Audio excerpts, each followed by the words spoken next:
Hello everyone, welcome back to my channel. ఇవాళ recipe వచ్చేసి mutton brain fry అండి. చాలా సింపుల్గా అయిపోతుంది. వంట చేయడం రాని వాళ్ళు కూడా ఈజీగా చేయొచ్చు. అంత సింపుల్గా ఉంటుంది రెసిపీ. టేస్ట్ కూడా చాలా బాగా ఉంటుంది. ఇది హాట్ వాటర్లో వేసి 2 నిమిషాలు లో ఫ్లేమ్లో అలాగే స్టవ్ పైన పెట్టుకోవాలండి. అది నీట్గా క్లీన్ అవుతుంది. తర్వాతకి తీసేసి మనం కావాల్సిన షేప్లో కట్ చేసుకోవాలి. స్టవ్ పైన ప్యాన్ పెట్టేసి ఆయిల్ వేసుకొని ఆనియన్స్ వేసి అవి వేగిన తర్వాత అందులోనే పసుపు, అల్లం వెల్లుల్లిపాయ పేస్ట్, కారం, ఉప్పు, ధనియాల పొడి ఇవన్నీ వేసేసి అంతా కలిసేలాగా కలిపేసుకోవాలి. ఆనియన్స్ కొంచెం ఎక్కువగానే పడతాయండి. ఇవన్నీ ఇలా కలిపేసుకొని అందులోకి కొత్తిమీర, పుదీనా కూడా వేసి ఇంకోసారి కలిపేసుకోవాలి. ఇప్పుడు అందులోకి నేనైతే కొద్దిగా వాటర్ యాడ్ చేస్తున్నాను.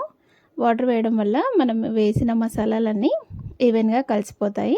ఆనియన్ కూడా కొంచెం మెత్తబడుతుంది. ఇవన్నీ వేసేసుకొని వాటర్ ఇలా ఉడికే టైంలో మనం కట్ చేసి పెట్టుకున్న బ్రెయిన్ని యాడ్ చేసుకోవాలి. బ్రెయిన్ కట్ చేయొచ్చు, లేదంటే అలాగే వేసుకోవచ్చండి. కొందరు అలాగే డైరెక్ట్గా వేసేస్తారు. ఇలా వేసేసి లో ఫ్లేమ్లో ఇంకో 2-3 నిమిషాలు ఉడికించుకుంటే ఇలా దగ్గర పడుతుంది. ఫ్రై కూడా రెడీ అయిపోతుంది. ఇప్పుడు దీనిపైన కొంచెం గరం మసాలా అలాగే కొంచెం కొత్తిమీర వేసుకొని స్టవ్ ఆఫ్ చేసుకోవాలి. చూసారు కదా, చాలా సింపుల్గా అయిపోయింది. మీకు కూడా ఈ రెసిపీ నచ్చితే ఒకసారి ట్రై చేయండి. వీడియో ఎలా అనిపించిందో కామెంట్ చేయండి. నచ్చితే like, share and subscribe. Thank you so much.